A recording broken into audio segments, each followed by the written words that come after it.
interview last week was like, that's all anyone needs for a while. Yeah, pretty much. It was taking that apart. Yeah, a lot to chew on with that for sure. Yep.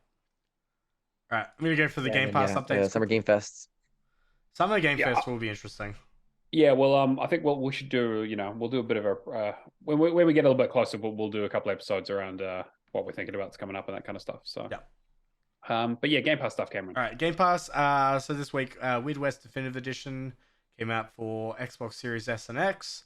May 9th, Shadowrun Trilogy for PC. May 11th, Fugo Melodies of Steel 2.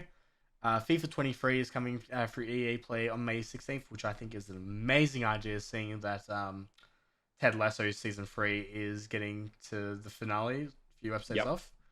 So actually being able to go in the next few days and play as Richmond FC while watching that is... I'm actually excited to play a FIFA game again. I have not watched any of Ted Lasso, I'm sorry. It's such a good show. Yeah, me neither. People keep saying. It's like one of the best shows. This is the thing. There's so many good shows on Apple TV, but nobody don't know how to promote them. Nobody watches Apple TV. I had to be pulled kicking and screaming to watch Severance. Severance was good. I love Severance. Yeah, Succession 2. I want to watch that. There's a lot of good stuff. I need to watch Succession. And HBO Max and all the other streams. Ugh. Yeah, you just got to go like 5 or 6 different partners. Anyway, Railway Empire 2. So. Yeah, they took them out a long time ago. I know I got them all. They don't count. Railway Empire 2. They don't count. Railway Empire 2, May 25th, and Far World Pioneers on May 30th.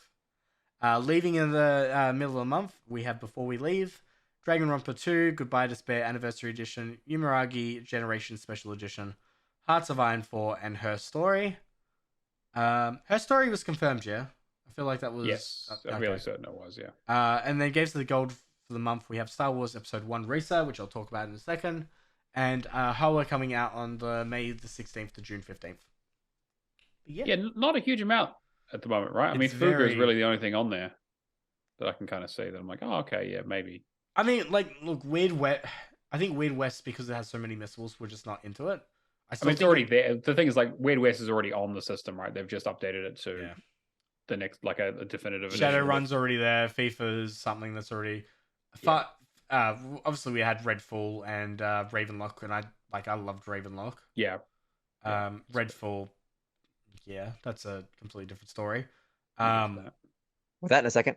Railway Empire, Far World Pioneers, I'll probably check out. But yeah. Wasn't that Lana game? Oh, Planet of Lana, yeah, actually. Yeah, Planet of Lana is supposed to be coming out as well. That should be, I think, like May 25th, something around that. 23rd, I think. 23rd? Something along those lines, yeah. Yeah, why was that not on my list? Anyway, yeah, Planet of Lana. That's one. Yeah, I'm definitely excited for that. Anyway, let's get into what we've been playing then. Shane, you haven't been on the show for a little bit, so let's hear the goss. What do you got going on? I mean, obviously you've got some big stuff in there. Yeah, I decided that I'll be on the podcast, and I don't really play much noteworthy games. Like I'm usually a couple years or maybe a couple generations back. So I started Redfall because everyone was talking about it and hating on it. I'm like, if I love garbage games, so I'll love this. Oh my god! I will say that everyone was being like, "Why are you doing this, Shane? What is wrong with you? Are you sick? Is this a cry for help? Like, what's going on?" Yeah, everyone's like, "You don't play new games. What are you doing?" Like, I had a stroke. It's fine. It's not that bad. It really isn't. Like, okay, now is this just Stockholm syndrome? You're just trying to convince yourself? No, not mostly. Why is there a gun pointed to your head? We've played bad games, and Redfall is kind of dull. Look, it's not Prey level. I agree with you, it's not that bad. It really isn't. If we're playing bad games, we may as well play bad games by AAA developers. Yeah, this is clearly something like even Phil said last week, like he's like, oh, we really didn't have much to do with Redfall. Like it was already in development and they kind of just hands off it. And I don't know, it's probably just someone's idea, like, hey, let's try this out. And I don't think Arcane Austin has done anything like this. Like no online, no looter shooters, like nothing like that. So I mean, it's a valid first attempt, but I have definitely played a lot worse, even on the Series S and Xbox One. Like it's very fun. I was a lot more negative on it last week while I was doing the collectibles because the world is very empty. Like I was playing it when it came out, so there were no guides. So I was looking for the collectibles, and first off, they are very well hidden. There is one that's on top of a 2-story building, shoved into the molding, like in the nook of a roof. Like there's no way to track them either. So it's really hard to find. So I was prowling the entire world. And at that point, I was like, this game is really stupid. Because I'd walk into a block, like a neighborhood block of 4 apartment buildings you can go into, like 3-4 stories each, and rooms and dig through. Nothing in them. There's like maybe a couple items to pick up, no collectibles, no enemies. They're just there. And that's a lot of the world. It's really strange. So I was a lot more negative on the game last week because I was so boring. But this week, now that the guys are out, I got all the collectibles and I'm just playing, and it's way more fun. It's a lot more fun when you're actually doing things and fighting zombie. I keep calling them zombies. Everyone's calling them zombies. Fighting I've been hearing vampires. that all over the place. I was watching someone stream it and he kept doing the same thing. I'm like, oh, thank God I'm not the only one. Jeez. But yeah, so I think people were far too negative on it. I am enjoying it a lot more. I would say it's more fun in co-op, but the little co-op I have done for achievements, that is where the glitches are. It does not run well online at all. Yeah. Constant, just little things, from little things to constant T-posing and people losing their arms to just crashes or characters getting stuck or your buttons not working and all of the stuff people have talked about. So kind of makes you wonder why. Oddly enough, I definitely would suggest it.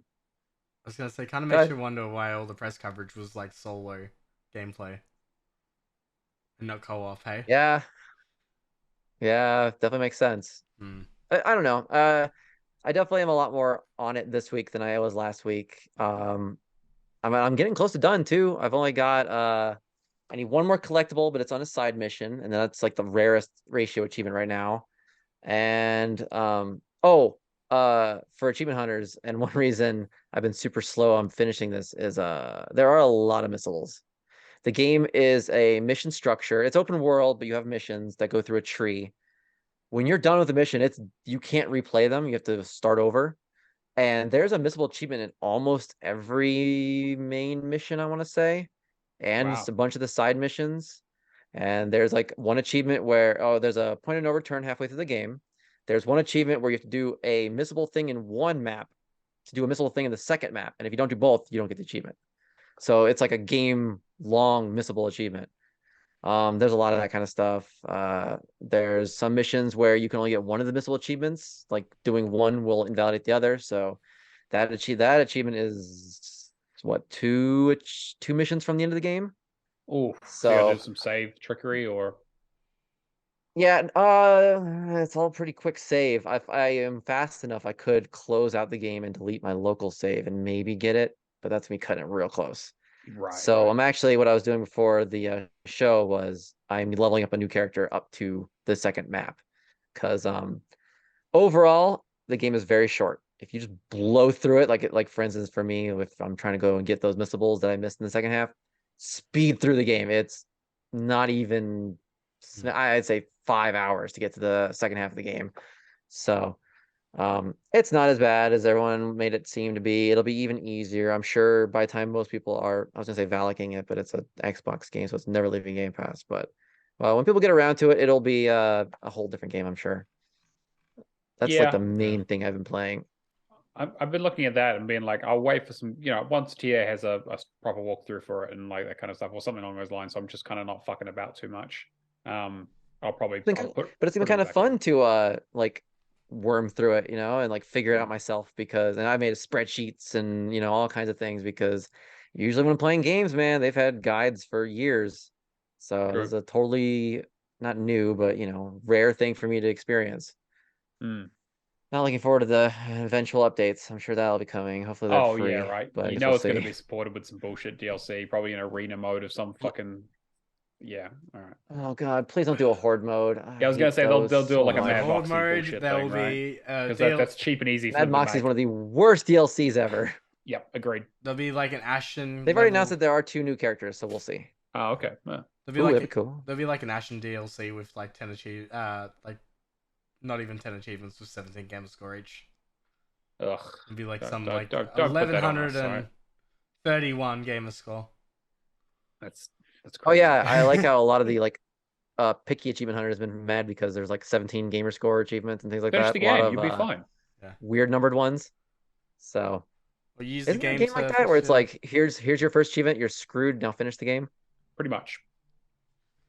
Which Essentially. achievement does that? Which game does that? One of them does. Where Deadpool.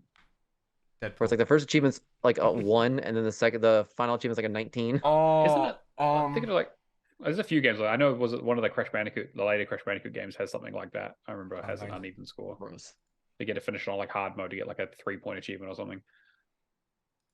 Yeah, that's the most noticeable thing I've been doing. Run through of everything else I've been playing lately. I did a little more Max Payne 3. At some point I'll hopefully finish that. We'll see. I've been working on Minecraft on the Switch because I don't know. I didn't load up a map for that one. I'm just kind of actually playing it, which is pretty great. The game's so much fun still. It has Graveyard Keeper and Saint Kotar both had updates. Why did Saint Kotar get an update? Why did Sanko I Tiger purposely say did that that exact game. same question?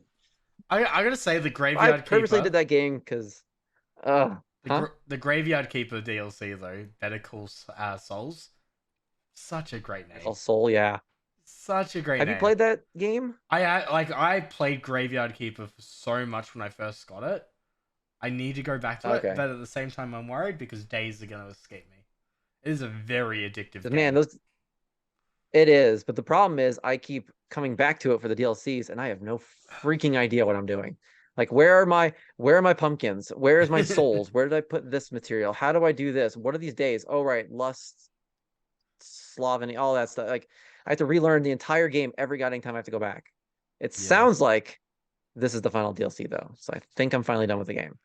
They said they made it sound very final. Yeah, and what I was getting at, Cameron, was Better Call Saul, but then it's like there's also Ghostbuster references in this DLC, and there's a lot of like pop culture references in this game. A lot of them. I like it when devs like have I have fun like the that. Necronomicon. Yeah. So yeah, it's always nice.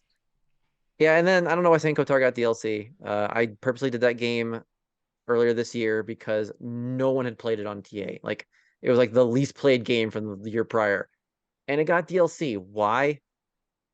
I don't know. I mean, but you I like tweeted that I them found and it they were for like, "Hey, sale wait a on minute, someone's Argentina. playing this game. We better put some more content out." Oh for no, you're right. They did interact with all my posts. Was so that might be my the fault. one you got physical through the rental? Gamefly. Yeah, Gamefly, that's it, yeah. it was one of my rentals. Looks I like did 2 other you're gonna be games actually, so renting I'm it really hoping again. they don't go and update the other one. Yeah. Oh no, I finished it. Psh, Yeah. you kidding me? I found it for like $3 American dollars on an Argentinian store, so I bought it. Oh, Just there you forget go. that. Oh, Did some Valakking. I did Loot River. I did Bug Snacks. I did Life is Strange True Colors. I finished my weird pervy Japanese hormone shooter game, Oh, Galgun. which I sold to Stealth. Yeah, Galgun. That game was awesome. The game was way more fun than I thought it'd be, and a lot easier than I thought it'd be too. I was really nervous about starting that. And and I finished Overwatch 2 again, which I'm sure I'll be playing that until the end of time. Yep, they're on the free to play train now, Overwatch so there's no 3, escape. And Overwatch 4, and Overwatch 5. What about you, Cameron? do we both want to talk about Ravenlock? Usually Yeah, do Ravenlock as well, yeah? I did do Ravenlock. Yeah, I really liked it. I enjoyed it for what it was. It's very simple. It's 100%. This was one of those games that I'm just like, all right, outside of like all the outright kind of games that we get on Game Pass that are like obviously your I'm blanking so hard. Peppa Licensed Pig titles. like you know licensed title like Peppa Pig, DC League of Super Pets, that kind of stuff. I thought this was like a really good like, all right, I could see like a 6 or 7-year-old playing this kind of game, like kids content for Game Pass. Yeah, I mean, I'm sure. I don't know if they'd be super happy with you saying that. But I mean, I agree. It's a relatively simple game. It's part of a trilogy of games that they've done, right? They did Riverbond first, Riverbond, Echo Echo Generation, Generation, and now this. Echo Generation. Yeah. And so they've been touting it as their voxel trilogy, and they've been improving the way they do voxels as the games go on, which has been really interesting. I think the game looks great. I really like the art style. Ravenlock's like pixels in comparison to Echo Generation, so much better. Like I was really impressed at how well the game looked and ran. Yeah, I agree. No. The only downside I had in terms of performance was, I think if you were running and you did a menu pause at the same time, sometimes it would glitch out and continue the character running, and then you'll lose access to the controls.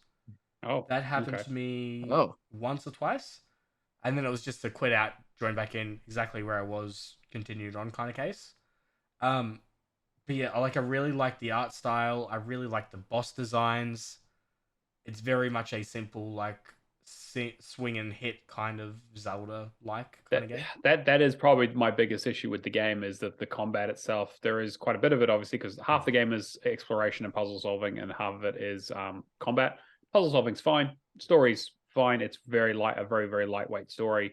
It is very much like a sort of mini Zelda style game, where it's like go do a bunch of dungeons, do some quests. It's mini Zelda meets Alice in Wonderland, essentially. Yeah, basically. So it's like a 3 to 4 hour game, maybe 5 if you get stuck. Yeah. My biggest issue is the combat. It is literally like the enemies don't react to you hitting them.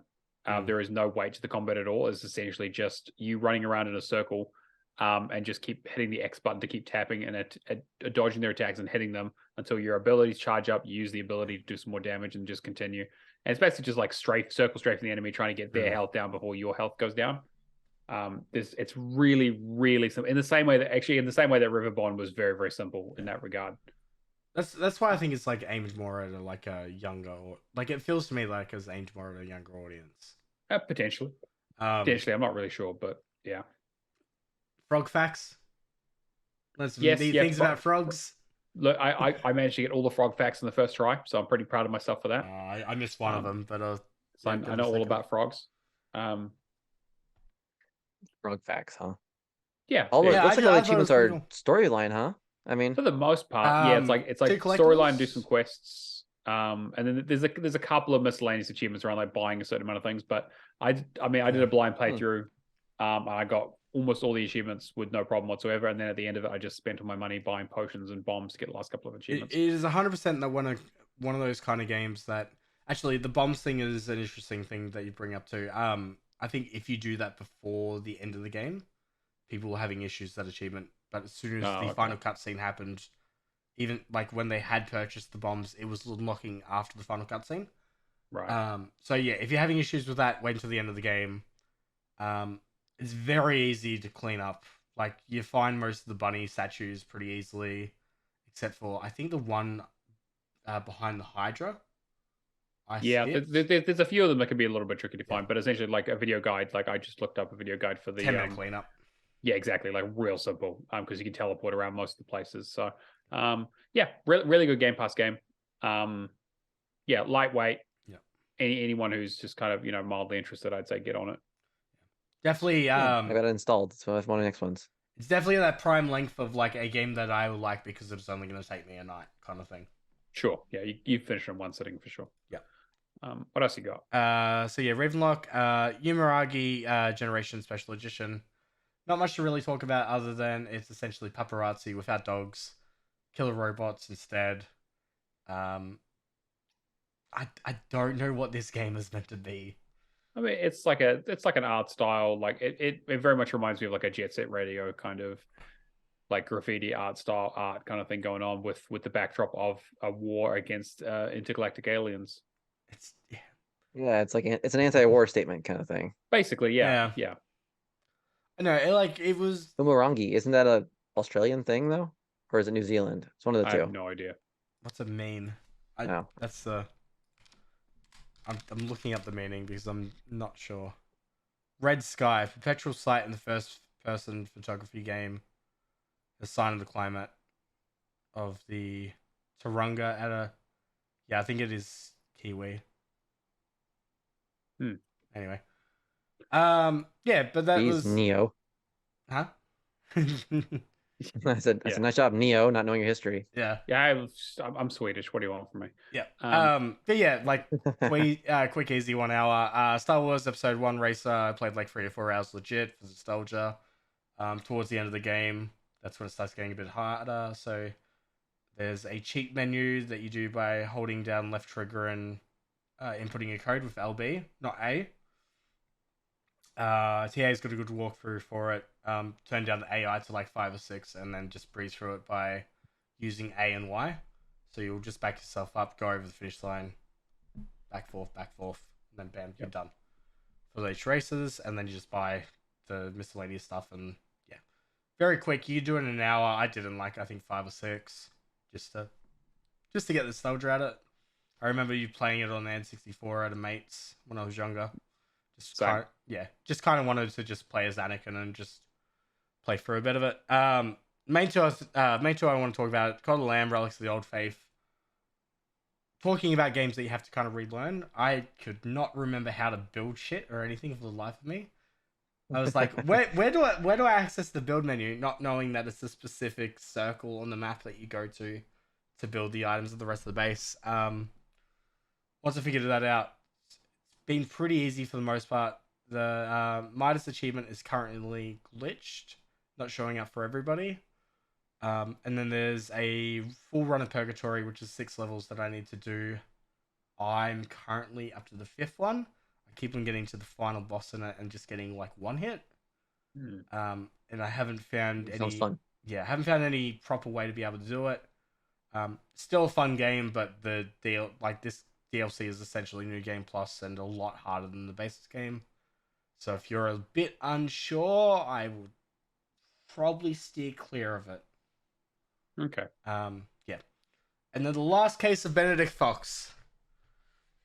I am very proud of myself for getting this completion. Yeah, from what I heard, it's a fucking mess. So, Yeah. Which is a shame because I was so excited for this game. I'm so torn. I was so excited for this game as well that I went like last weekend. All right, I finished Ravenlock on stream. I ended up streaming like 10 hours straight. I just went, all right, I'm going to do Benedict Fox. I'm going to get into it. I'm going to chuck on like the 1 hit, the immortality, the easy puzzle solver. I just want an easy breeze, nice story kind of game, and I'll go through like that. Oh boy. So apparently, I'm just going to take some of the feedback that I've heard around the community so far. The combat and all that is not scaled perfectly. It is really hard. So I definitely suggest taking advantage of the 1 hit and the immortality to get through the game. Puzzles, solve them at your own leisure. I would say there's enough of a Metroidvania element of the game for that to be the game in itself. Right. But if you want to, it's pretty much one of those kind of games that you can pick your difficulty level. It's very accessible in that, like whether you want relaxing combat, challenging combat, accessibility items like 1 hit, immortality, easy puzzle solving, and all. But the Metroidvania element is going to be the thing that gets you. I had issues with this game where for a good hour and a half on stream, I was running around like a headless chalk trying to find out the next thing. It does not do a good job at signposting.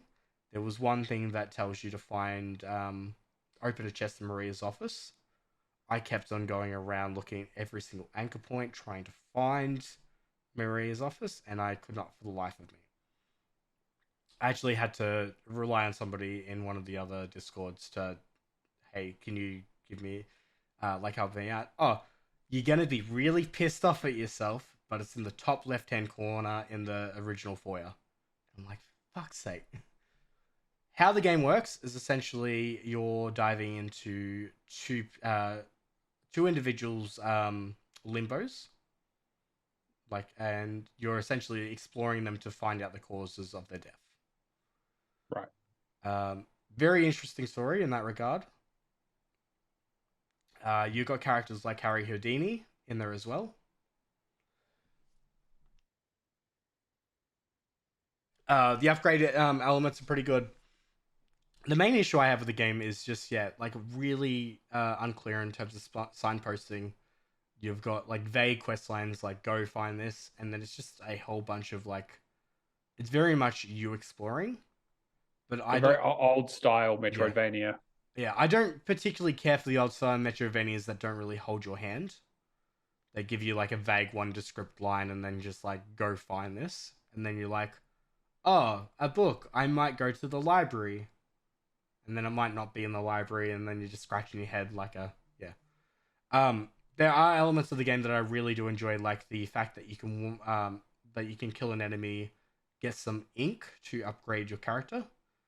So you've got anchor points, which are like fast travel that allow you to travel between different areas of Limbo and back to the foyer, or the other Limbo. Every time you return back to them, it allows you to refill your items and to refill your ink. Sorry, not to refill your ink, to save your ink. And then you can go back and upgrade it at a Shadowless, which does all the upgrades on the arms that we've seen in the trailers. In terms of that kind of gameplay, it's amazing. Like, I really like the ink element. I can't think of any other game that does it, and it just feels like a really unique twist on the genre. There's lots of collectibles, but like the collectibles only upgrade your normal everyday. I can't remember what the other point system is, but you use it for other upgrades outside of your tentacle ones. But then you don't have to worry about achievement for that. It's there's notes that you do have to collect, which is one particular quest line that relates to the story. That's for an achievement. But I feel like by the end of the game, it's like one of those games that has the point of no return kind of message. So you're very clear on what you need to do by the end of it. By the point of no return, you should only have, I think, 3 achievements left, which is kill the final boss, complete the game, and then complete the game without skipping any cutscenes. Right. The one thing I want to say about the cutscenes achievement too is, do not stress. There are cutscenes earlier in the game relating to the people's limbos. There will be a skip button on the bottom, and there will be a B for back. Be very wary of like when there's skip on the bottom or when there's back on it, because I was very uncomfortable pressing B, thinking that I potentially would be skipping it, but it's fine. Just Gotcha. As long as it's not over skip, you're fine. The worst thing about the game though, not every time, but like I want to say like 3/5, 4/5 of the time, when I went back to the foyer, I posted a link to my Twitter video of it. The pop in, like one item at a time for a good like 10 seconds there, and it just absolutely kills the immersion. Yeah, I've been hearing a lot about like technically it's quite a rough game in terms of like pop in performance, and then also like soft locking as well. A lot of people are getting stuck in places and all that kind of stuff. Like I thought I was soft locked, but it was just very unclear what I was meant to be doing. Sure. And then it's just that ink upgrades that as well. Like certain upgrades work in certain ways because it's Metroidvania, but then you think you're soft locking yourself, but it's just really unclear what you need to do. Right. There is a Steam guide that has a very basic overview of like what you should be doing in the game. Use that, because I would say like to the final quarter of the game, I found that and it's much better. 100% this is a game that like in 6 months time, when they figure out the performance issues and all that, they hopefully include some kind of, I don't want to say tutorial, but they signpost things a little bit better, or they have like a hint system like, all right, go find Marie's book in her office. It's like, oh, okay, this area, kind of like that stuff is immensely gonna improve the quality of life of this game. It has enough there that if they had got this right the first time, I would have said hands down game of the year. Wow. Okay. I mean, I'm definitely gonna play it. Like maybe not game of the year, but like, you know, top 3. It's very high up there. But it's the fact of the ruin immersion by the foyer, the soft locking and that. Like, if this was very straight A, like giving you an idea of what you're meant to be doing the whole way of the game, I'd be like, yeah, because it's giving players different accessibility levels to work on, has some really neat ideas. When the immersion is there, it's fucking brilliant in my opinion. Like the story. I like the story, but I can understand if the story's not everybody's cup of tea. Because it's one of those stories that very much like doesn't leave them a cliffhanger, but it's like, oh, cool, that's the ending kind of thing. Right. Like it just, I mean, it's a Cthulhu story, so a lot of that kind of stuff. That's that's part of the course. 100%. This is going to be one of those games that they'll fix. Everybody will validate it when it leaves Game Pass, and they'll go, "What an amazing game!" Yeah, sounds about right. But yeah, that's Looks like it. Yeah. That's my week. All right. I'll just quickly go through what I've been doing. So, I was away last week, so I've got 2 weeks worth of stuff here. So I did Ravenlock, like Cameron said. I did finish up Ni no Kuni, did the last sort of big grind for that, did the secret boss and all that kind of collectible stuff. Man, I really I like a lot of things about that game, but having to grind out it has that classic having to grind out materials for an alchemy system thing at the end where it's like, hey, it's like, hey, we have like 130 items and you need to make 120 of them. And so you pick like the 10 that are like way too bullshitty to do, and you try and work your way backwards to all the other ones. It wasn't too bad, right? But it was just kind of like it's like an 80-hour game, 80 to 100-hour game that really you could have easily taken like I finished the story in like 50 to 60 hours, and that would have been good. Like I would have been happy with that. Because I spent like 10 hours doing like end game content, because they give you a lot of end game content in terms of like extra enemies to fight. You need to refight all the bosses again, but they're harder. And then there's like a secret final boss, and then there's a few extra like quests and that sort of stuff that you need to like do, like farm really rare materials for. I really enjoyed it though. Like it was like overall really, really good quality game. I mean, even like the familiar system is essentially just like an enhanced version of Pokemon. But every creature has like a first evolution, a second evolution, and then like you do like a 3A or 3B version of them, and they have like completely different like stats, and they have different abilities. So you can make there's like a dragon you can make like an ice dragon or a fire dragon and all that kind of stuff. I like the game a lot.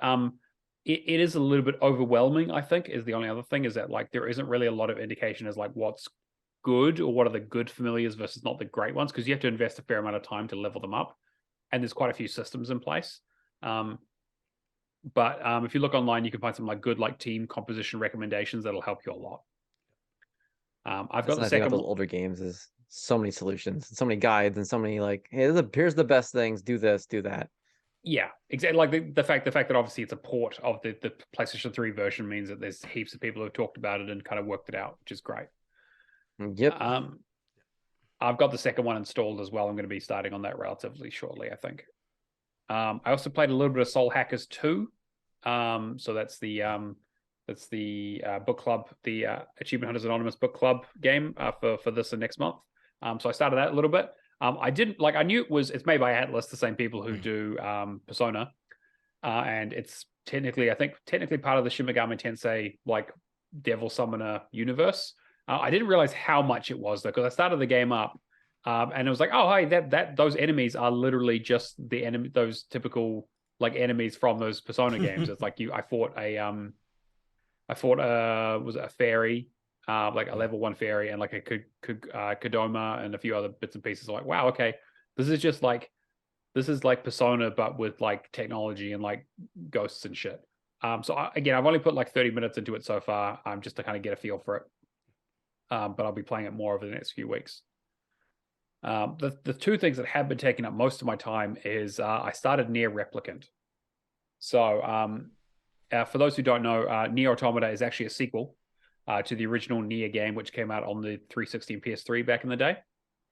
And they did a bit of a weird thing where the 360 version you play the dad of this girl, and in the and he's kind of and then the PlayStation versions you played the brother.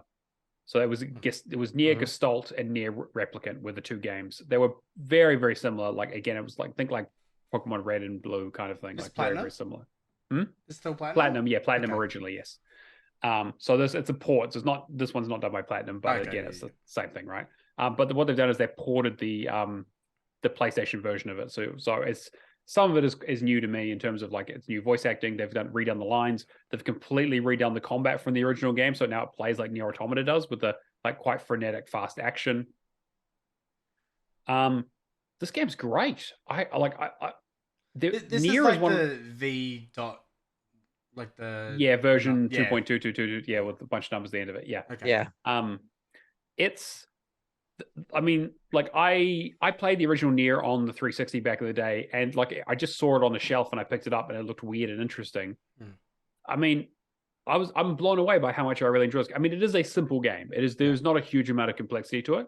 But it is essentially like character action game meets Zelda in a lot of ways. It's like Zelda if Zelda was a JRPG, or an action RPG. Because like it's a relatively small world that you revisit a lot of places for.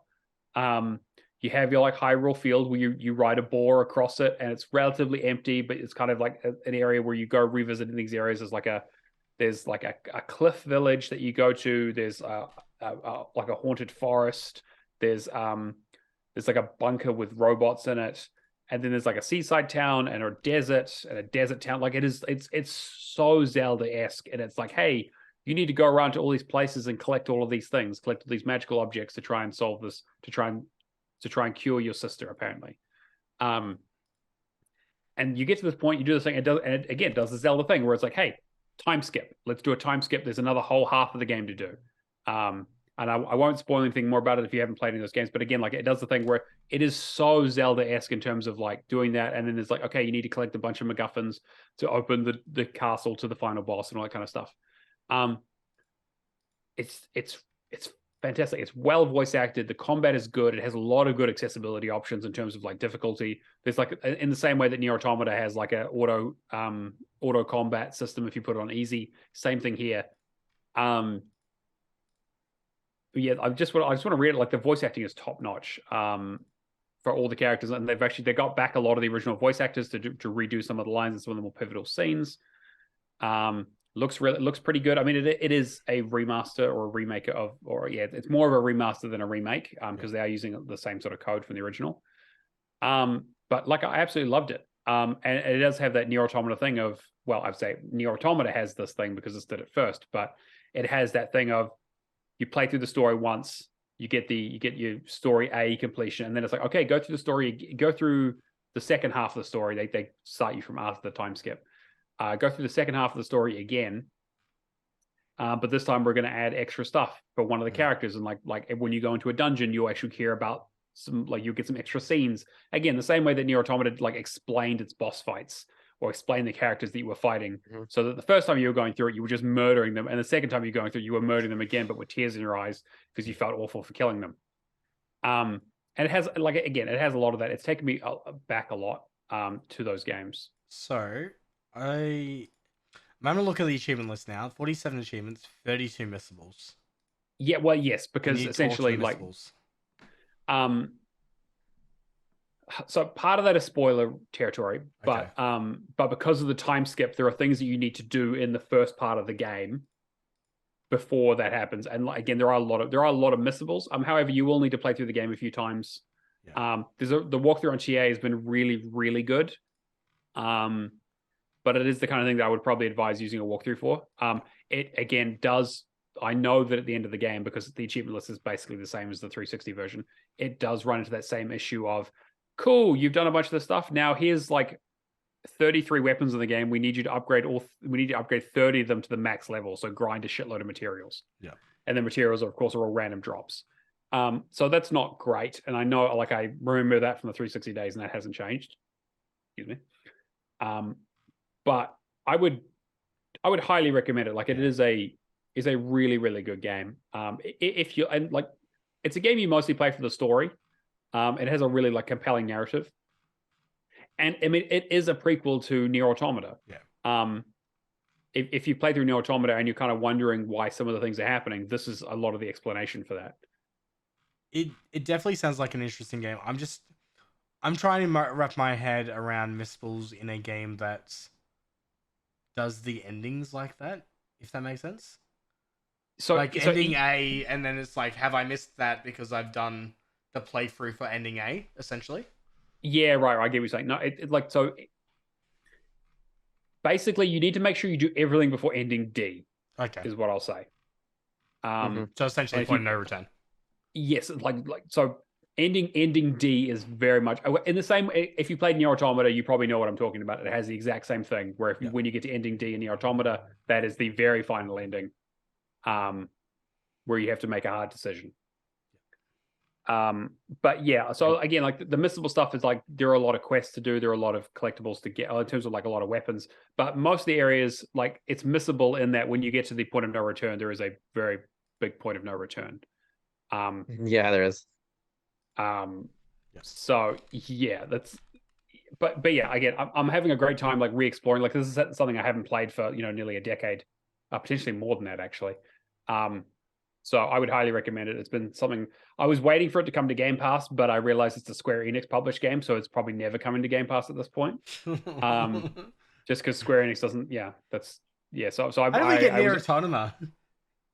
Yeah, well, they apparently had a good relationship originally, right? Because you got you had what like Dragon Quest, and you had all the 15, I believe. Yeah, all the Final Fantasies were on there, right? Like 10 and 12 and 15.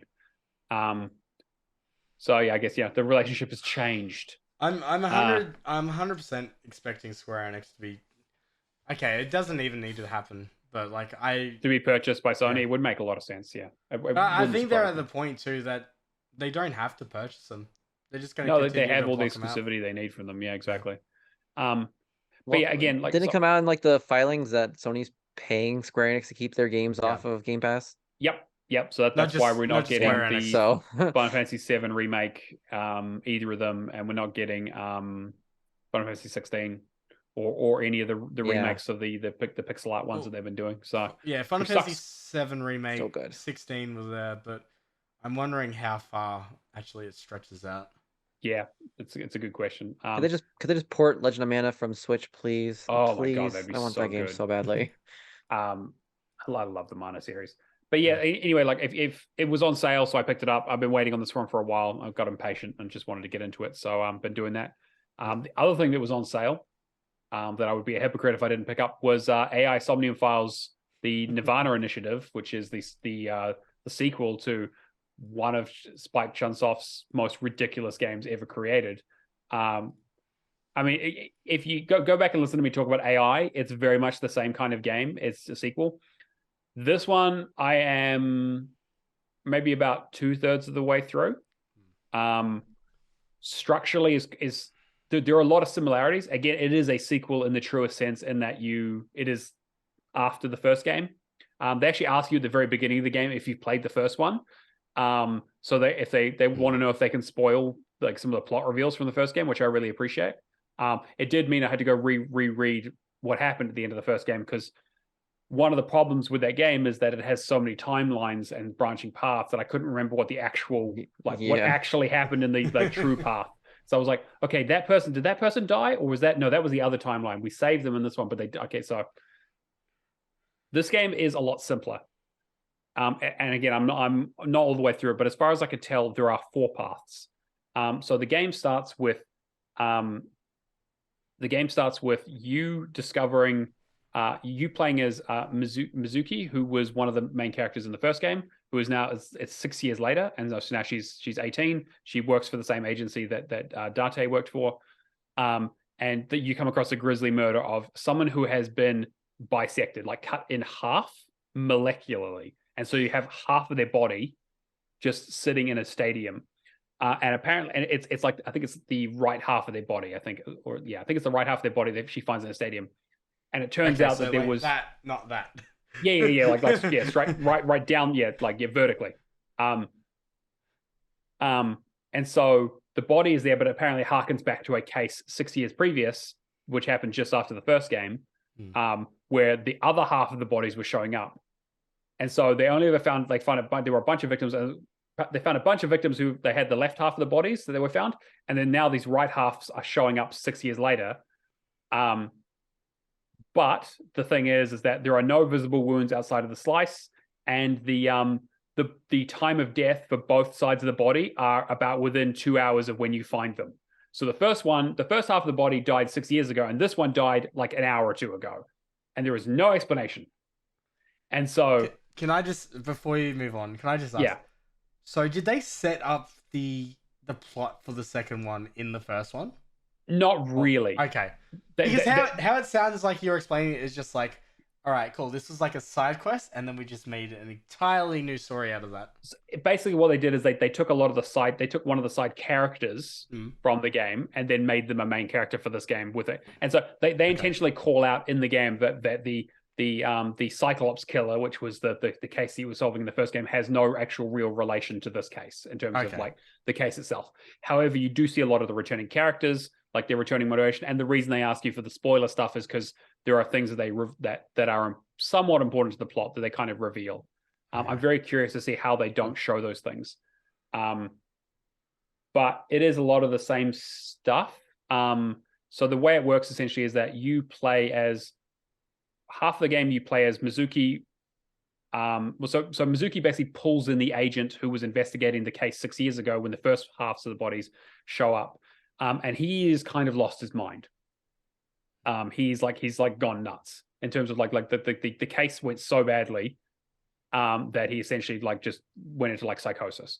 And so you spend half of the game playing as him, trying to solve the first half of the case, and then you learn there's some stuff that you learn that allow you to go back to Mizuki and play her half of the case in the present time, I guess, or depending on however you want to do it.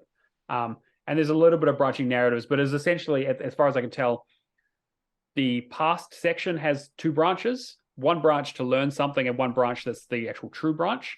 And then I think there's going to be a similar one on this one, but there might be some more branches towards the end as it gets more complex. Same style of humor, again, it's a lot of the similar characters. I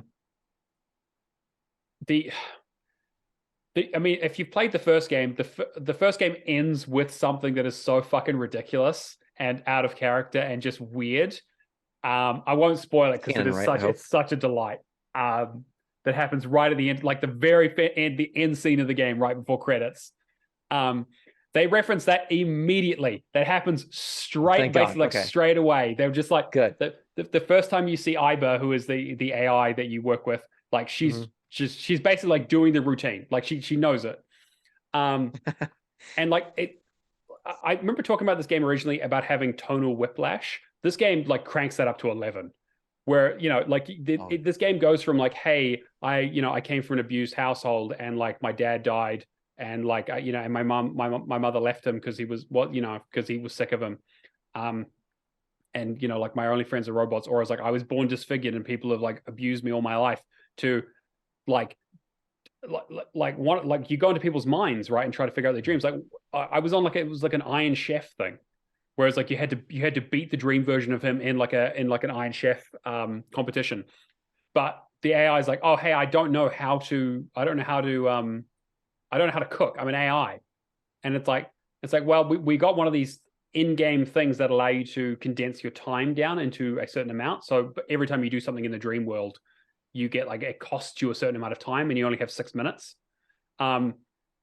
But you can get these things called timies that allow you to like modify them. It's a bit of a puzzle. So it's like, oh, this thing's going to take me like 3 minutes, which I don't have, but I did something else that gave me a thing that changes that to be like 10 seconds or halves it or thirds it or whatever.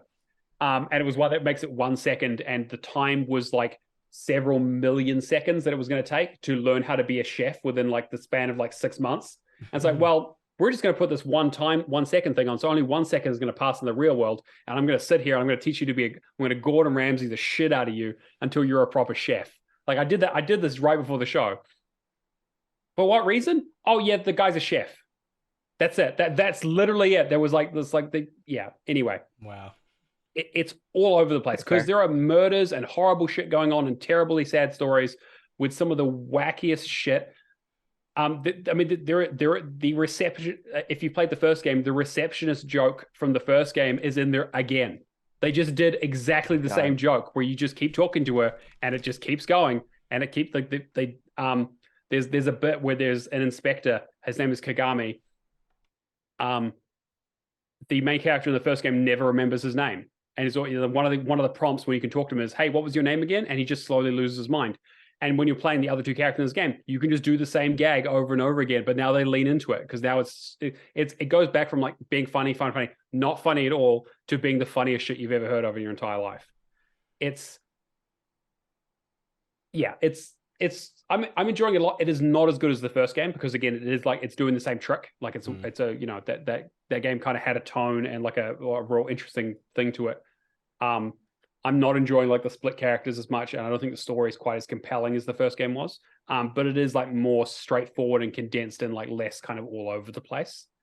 Also not in Game Pass, which is kind of sucks. But if you played the first one, I would definitely recommend this one. I'm going to try and finish it for next week. But anyway, I've talked about it way too much. It is one of those it's a narrative game, so I don't want to spoil too much about it.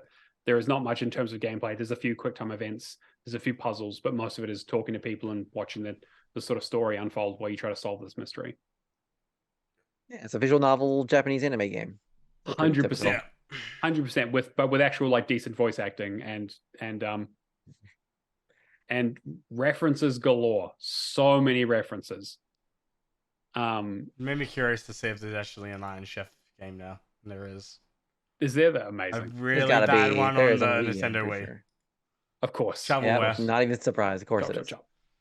But anyway, that's me. I'm going to be working on AI, and then I've got Biomutant, and I've got Ni no Kuni 2. I need to do Star Wars Fallen Order at some stage. Star Wars Survivor at some stage. Oh my God, there's so many games. And then I got to do Benedict Fox at some stage as well. So we will get there. All right. We got all year. Nothing else coming. Yeah, exactly right. Oh, Cameron, so you want to talk about new releases? I was gonna start putting some new releases for the week, just sure kind of datas. So May 15th, Trackmania comes out, which there isn't an achievement list yet, but I'm sure it's going to be awful. You play in an online multiplayer environment, solo against ghost players. You improve steadily thanks to innovative gameplay features, regionalized rankings, and medals to collect, so you can race your way to the top. May 16th, this one I'm really looking forward to, Age of Empires 2 Return of Rome DLC, which is essentially the Rise of Rome from Age of Empires 1, all implemented into Age of Empires 2. We'll have 3 new fully voiced campaigns from Sargon of Akkad, Pyrrhus of Epirus, and Tarjan. Challenge phrases 16 ancient civilizations and 1 new Rome exclusive La Verte. As an additional bonus, the Romans will no longer be bound by time as they become a playable civilization within Age of Empires 2 Definitive Edition, ready to battle in the New Age. Tin Hearts from Wired Productions, published by Wired Productions, is basically a group of tin soldiers in a magical story, magical toy-filled world with a narrative puzzle element with platformer, and brought from some of the team members that brought you Fable. And then the other one I'm really excited for, May 19th, Lego 2K Drive, which is essentially... It essentially looks like Forza Horizon 4 on steroids mixed with like an actual Lego building kind of game. It looks really fun. The only thing I'm scared about this is the amount of DLC it's probably going to get. Like, they're going to treat this as a live service. So much. But at the same time, like, from what I've seen, if this plays as well as like a Forza game... like, I don't expect it to look spectacular or anything. Like, from the trailers and that, it does look quite good. I'm excited, especially being able to swap on different terrain, like, straight off the fly. That seems, like, really cool. Take an exciting new story mode, jump into a single race or cup series tournaments, and let loose in the off-the-wall minigames. Master the arts of drifting, boosting, and using power-ups to claim victory. The other thing I'm really excited about this, every review I've seen says it is the most, like the best, like, portable digital Lego builder. Oh, okay. Like, in terms of, like, actually building stuff and testing stuff out, it's the best game that the series have actually done. Oh, okay, that's cool. So, yeah. So, there's some games coming out this week. All right, leaderboards. So, in third place, we have Galaxy with 7,735. We have Thrash Forever with 16,060. But in runaway first place, we have Mephisto for the win with 45,442. The crazy bastard. Is he? You're still ahead of him? Jeez. I am still ahead of him, but not by a huge amount. Yeah. He's playing catch up. He's playing catch up with leaps and bounds. So I do not think it'll be long before he's ahead of me, actually. I mean, having said that, though, I've dropped many places since back in the day. But he's about 60,000 away from me, almost exactly 60,000. Yeah, just another week and a half. Yeah, exactly. I don't think I've ever even landed up on it. So this is the thing. Yeah, Xbox just needs to get JRPGs, and then Matt's taken off the leaderboard. He's it's 100% true. It's taken up all my time. Mephisto, what you need to do is you just need to find 3 really long JRPGs, buy them, send them to New Zealand, and then that's it. Matt's completely out of the competition for the next month or 2. Pretty much. We should get Mephisto back on, actually. It's been ages since we've had a chat with him. And for completions, only a few of them this week. We had Baron von Neumann with Blaze Blue. Rapture finished up Umurangi. David Millo finished up Star Wars Episode 1 Racer and Color Pals. Chin Doctor finished up Dig Deep, which apparently he did not have a good time with. And Perkus finished up all the Walking Dead Telltale games.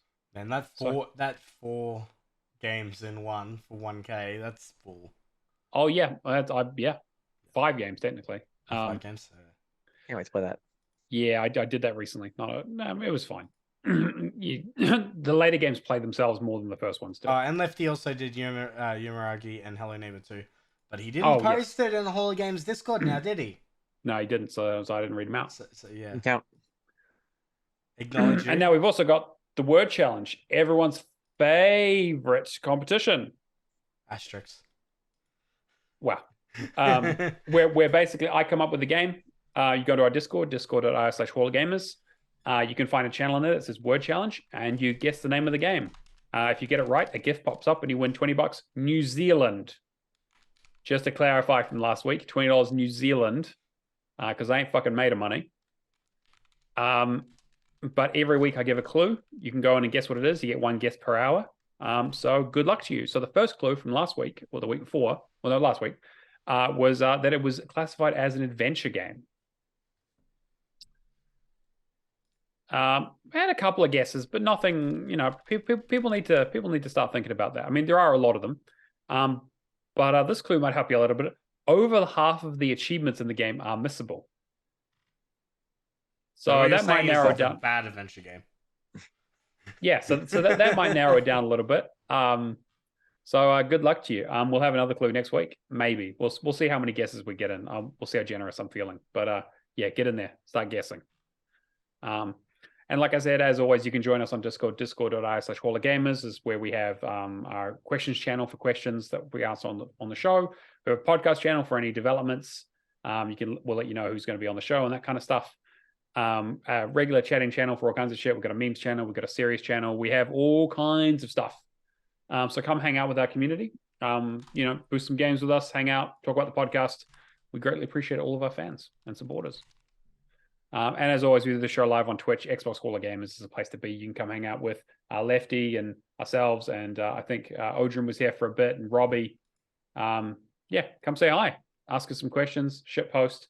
Just start bothering us while we're trying to record a podcast. Whatever you want to do, it's fine. PC Gamer classifies The Witness as an adventure game. I mean, yeah, sure. I mean, you can guess The Witness. I will say it is not. It's never been The Witness. But you could guess The Witness. Longtime fans will know that I usually set up a separate GIF for people who guess The Witness in the channel, which I have almost as much fun as I do picking the actual game itself. Speaking of supporters, our Patreon, patreon.com/hallofgamers, if you want to help support the show. Just want to give a huge shout out to Lee Howard, Mikhail KV, Chapters, Natolinator, Firehawk, Mad Lefty, G Spaceman, Admiral Awesome, Keo, Happy Moogles, Kung Fu Skills, Hack and Pone, Cavalier 07, Old Mate Clown, Mark B. McLovin Legend for supporting us. We would not be able to afford to do the show without you guys, so thank you so much. All of the proceeds from that go straight back into the show for doing the competitions, for paying for Zoom and for hosting fees and all that kind of stuff. And occasionally when we save up enough to buy a new piece of equipment here and there for the quality of the show. So thank you all so much. I think it's pretty much going to bring us to the end of the show. If you want to contact us in other ways, hallofgamerspodcast@gmail.com or at hallofgamerspod on Twitter. Otherwise, leave us a review on your platform of choice. Word of mouth is huge for us. Tell your friends. Get in your boosting parties. Great way to kill some time to listen to us yak about bullshit. And if you'd like to guest on the show, let us know. We're always open to have guests from the community and from outside of it. We always want to get different perspectives for video gaming out there to the world. Now, when are we getting Phil Spencer on? I'm working on it. Episode 100. He keeps ducking my emails. We got like 22 episodes to make this. Make sure it's a bad week for him. Yeah, absolutely. Yeah, right. Exactly. We've got lots to talk about. Yeah. Starfield got a 4 out of 10. How do you feel about that? Starfield will get a 4 out of 10. We'll get like an 8 or a 9, and it'll be buggy at launch. But you fucking Nostradamus over here. Yeah. All right, Shane. Give us the details. Where can people find you? What do you want to promote? FirehawkD_Xbox on Twitch, FirehawkD no spaces on Twitter, and FirehawkD on Xbox. Usually where I'm at. Fantastic. Cameron, what about you? Shadowless Edge or Shadowless Edge _ on pretty much anything. Yeah. Sweet. And I'm Neomaster on pretty much everything True Achievements, Xbox, and Discord. Thank you all for listening. This has been episode 78. We will catch you guys next week. See you later.